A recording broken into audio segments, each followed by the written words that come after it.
আসসালামু আলাইকুম everyone, it's me Ashraful Islam and my new video. So চলে আসলাম আরও একটি নতুন ভিডিও নিয়ে। আর প্রথমেই বলে নেই রমাদান মোবারক, কারণ কি এখনো পর্যন্ত আমি রমজানের কোনো ব্লগ করি নাই, যার কারণে রমজানের শুভেচ্ছা সকলকে জানাতে পারি নাই। সো সকলকে রমজানের শুভেচ্ছা ও অভিনন্দন।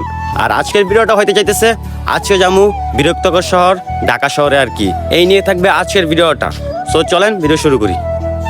আমি সকাল সকাল বাসা থেকে বেরিয়ে যাই। বাসা থেকে বেরিয়ে রাস্তায় এসে পড়ি। রাস্তায় আইসা গাড়ির জন্য অপেক্ষা করতেছিলাম, কিন্তু গাড়ির কোনো দেখা পাইতেছি না। অল্প কিছুক্ষণ অপেক্ষা করার পরে গাড়ি এসে পড়লো আর গাড়িতেও উঠে গেলাম। আমি সবসময় সব জায়গায় ট্রেনে ভ্রমণ করি আর কি। ট্রেনে ভ্রমণ করতে আমার সব দিক দিয়ে ভালো লাগে, যার কারণে ট্রেন দিয়ে যাবো আর কি। আমি ট্রেনে যাওয়ার জন্য প্রথমে চলে আসি আমাদের রেল স্টেশনে। রেল স্টেশনে আইসে আমি ট্রেনের জন্য অপেক্ষা করতেছিলাম। তারপরে দেখি অল্প কিছুক্ষণের মধ্যেই আমাদের ট্রেন আমাদের রেল স্টেশনে ঢুকে যায়। ট্রেনে যাতায়াত করতে সব দিক দিয়ে বেটার যদি ট্রেন ঠিক টাইমে আসে। আর আমার ট্রেনটা ঠিক টাইমে আইসা পড়ে, আর আমিও বেশিক্ষণ দেরি করি নাই, অল্প কিছুক্ষণের মধ্যেই ট্রেনে উঠে পড়ি।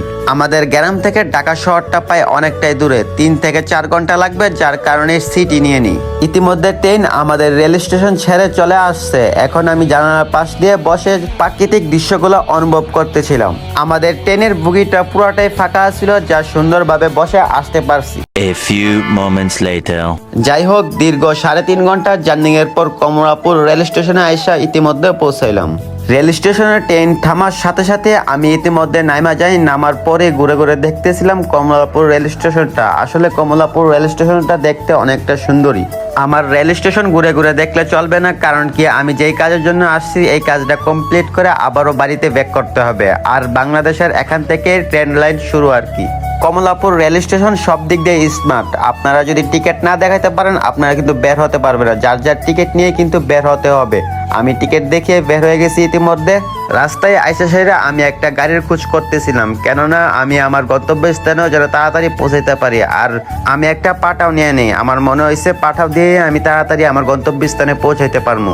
এখন আমার গন্তব্য স্থান হলো মতিঝিল শপিং কমপ্লেক্স। এখন আপনারা বলতে পারেন বসুন্ধরা সিটি কমপ্লেক্স এবং যমুনা ফিউচার পার্ক, এত বড় বড় শপিং মল থাকতে আমি কেন মতিঝিল শপিং কমপ্লেক্সে যাবো? আমার ফোন ঠিক করানোর জন্য আমি বসুন্ধরা সিটি কমপ্লেক্স এবং যমুনা ফিউচার পার্ক দুনো জায়গায় কথা বলছি। কথা বলে আমার কাছে বেটার মনে হয়েছে মতিঝিল শপিং কমপ্লেক্স। ইতিমধ্যে চলে আসছি আমি মতিঝিল শপিং কমপ্লেক্সের সামনে। এখন আমার একটা বড় ভাই আছে, উনি আমাকে এসে এখান থেকে রিসিভ করবে, ওনাকে নিয়েই ভিতরে ঢুকবো আর কি। ইতিমধ্যে আমি এখন মার্কেটের ভিতরে ঢুকে যেতেছি। মার্কেটের ভিতরে ঢুকার পরে একজনকে জিজ্ঞাসা করলাম, ভাই মোবাইল সার্ভিস করে কোন দিকে? তারপরে একজনে বললো যে ভাই তুমি 2 তলা যাও, 2 তলায় গেলে সবকিছু পাবা।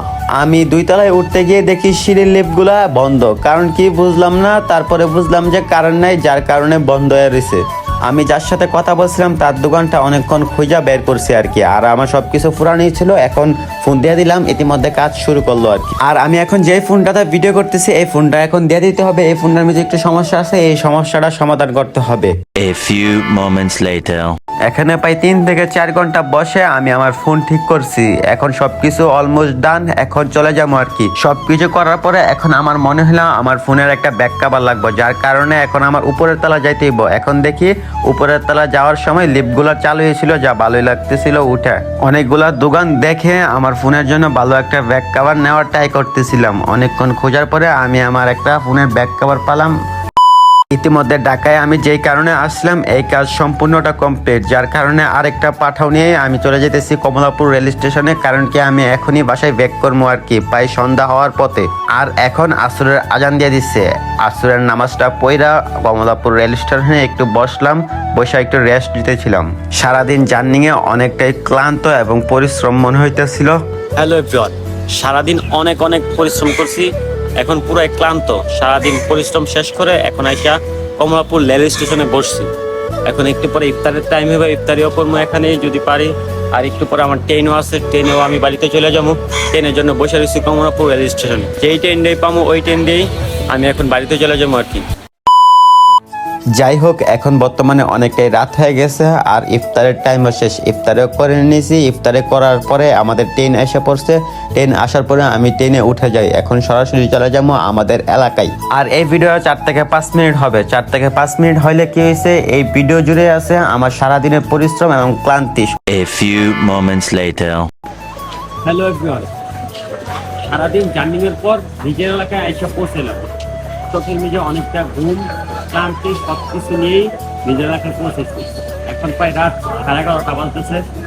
এখন এসে পৌঁছালাম রেল স্টেশনে। এখন বাসায় চলে যাবো। ভিডিওটা বড় করতেছি না, এখানে শেষ করতেছি। আল্লাহ হাফেজ, দেখা হবে কোনো